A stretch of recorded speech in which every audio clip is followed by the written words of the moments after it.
My name's Jay. I suffer from camp counselor face.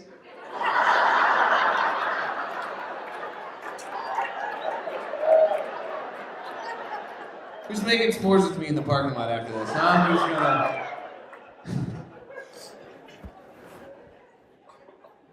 Oh, man, it's nice to be here. I love North Carolina. I grew up in Texas. Yep, one woo and then mostly silence and shame. That sounds about right, I think. It's an all-right state. It's all right. I always stumble over it. It's an alt-right state. It's very conservative, alt-right. It's very... My parents, they still live down there. They get all their news from Fox News. I get all mine from NPR, or as they call it, the network of pussies and retards. They are not fans.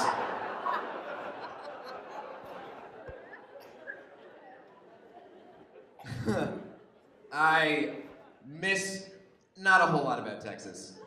It's a weird state. I grew up in the suburbs, which is a very dangerous place to be. I don't know if you guys knew that. When I was a kid, I actually got jumped into a barbershop quartet. It was rough.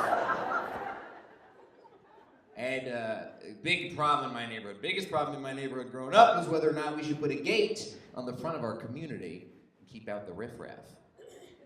Second biggest problem was... Anyone? Yes, heroin. Very good.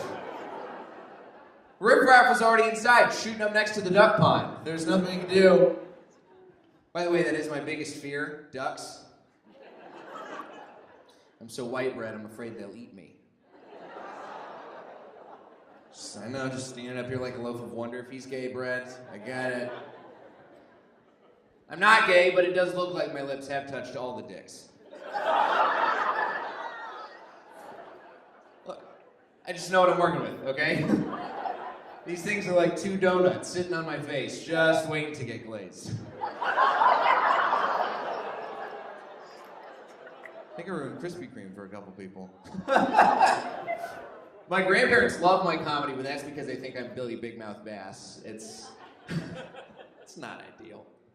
I am actually a sober person. I didn't get involved in the drugs for a long time. It's been a few years. My favorite thing was booze. Love drinking. I don't look at it as quitting. I look at it as retiring early, like Michael Jordan. And if I ever started drinking again, it'd be like when Michael Jordan unretired and played baseball. Nobody wants to see that. It's real ugly. My favorite drink, the only one I would ever go back for, well, besides barefoot wine. Barefoot wine, great. Comes in little airplane bottles. You can sneak it into bars real easily. That's why they call it barefoot wine, because you get shit-faced and lose your shoes when the bouncer flings you into a bush like a Beanie Baby on trash day. Favorite drink was Four Loko. All right, we got some very nice young people in the back and then a lot of confused people. For those of you who don't know, Four Loko is a magical beverage that contains 3 key ingredients. Malt liquor, caffeine, and flavors. Yeah, not good flavors. Just imagine rotten Pop-Tart inside, sucked out, thrown into a brewing vat somewhere. I didn't realize that blue raspberry could taste so much like death and destruction until Four Loko. It's like drinking Satan's Gatorade. Is really what it is. Because, you know, it's the caffeine that gets you done. It's the caffeine that does you in. Like regular booze, you're not going to have the same reaction. I would get drunk on regular alcohol, go hit up a girl, 2 in the morning, see if she was up. Drinking Four Loko, I'll just drive right into that bitch's house. Very direct, point A, point B. You know? Bust down the walls around her heart and her bedroom.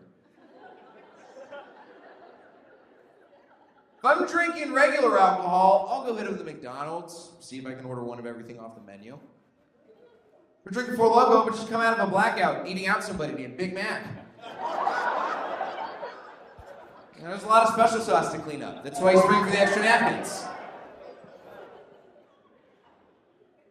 I am very upset because Four Loko does not exist in the form I used to drink it in. They got rid of the caffeine because people are weak. They couldn't handle it. It's so sad, because I remember hearing about Four Loko and I was so excited, because I didn't hear about it via ads. I heard about it via word of mouth. Specifically, the words out of a news anchor's mouth. Teens found dead with cans of Four Loko clutched in their palms. Who needs commercials when you got the local news talking about how effective your product is? Went right to the 7-Eleven. I was like, those kids didn't know what they were doing. Give me a case. Slide it over.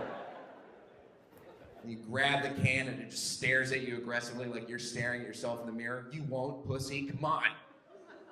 And I would, and I did. Until I got rid of the caffeine. And I was very distraught, so I started making my own at home. I would take regular Gatorade, and I'd dump out like half of that, because who needs to put all those weird chemicals in your body? Then I would fill it back up to the brim with Captain Morgan, then top it off with a little 5-hour energy for seasoning. The kicker. Used to call that douchebag juice. So every time I drank it, I felt like dropping out of college and becoming a dubstep DJ. It's putting my parents on a whole other level. Just tell you what, they don't like that I do this. They are both medical professionals. My mom is a nurse, my dad's a doctor. They're like, Jay, you should get into medicine. I was like, guys, laughter's the best medicine.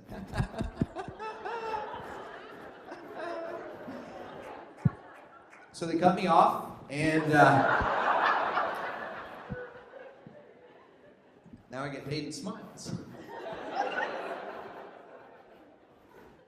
Growing up, I was a super religious upbringing in Texas, too. And I couldn't do anything cool for a long time. I couldn't listen to anything besides Radio Disney until I was 16 years old. Until I was in high school, I thought the Wu-Tang Clan was who the Ninja Turtles were fighting. It was great. I was the least cool kid, and I had to go to church all the time under the iron thumb of my mother, who was a hardcore Catholic, so naturally she threatened me with violence all the time. That's how they do. Anytime I got in trouble, my mom would always say something like, oh, Jay, you are cruising for a bruising. Don't worry, she never actually hit me, okay? Nobody follows through on a threat that rhymes. Boy, you better get out of my face or I will kick you into space! How? You don't even believe in space.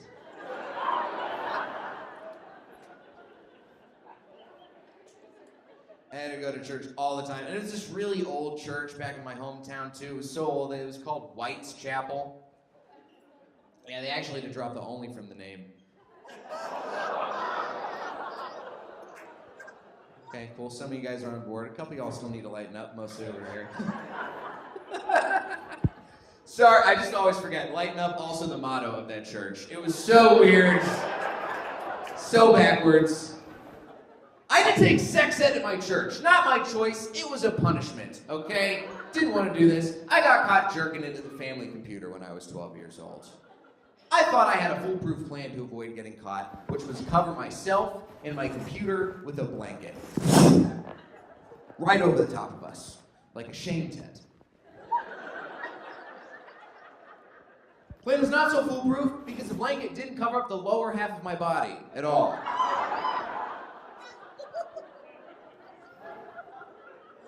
Mom comes into the kitchen trying to get a midnight snack and then sees me furiously shaking hands with the devil over in the corner by the stove. You know, whipping up a couple of egg white omelets. So I get sent to church sex ed where our pastor was up there leading the proceedings, doing his best, trying to connect to the kids. Unlicensed professional, but got a lot of heart. Up there at the pulpit, guys, you got to be more like Jesus. Jesus would go to horrible websites with his devil fingers. Jesus would go to massivememories.org. Jesus wouldn't go to circuspenis.net.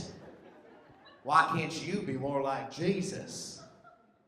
I'm 12 years old, just staring up at Jesus on the wall. All I can think is, yeah, I know what I'd do if I had holes in my hands.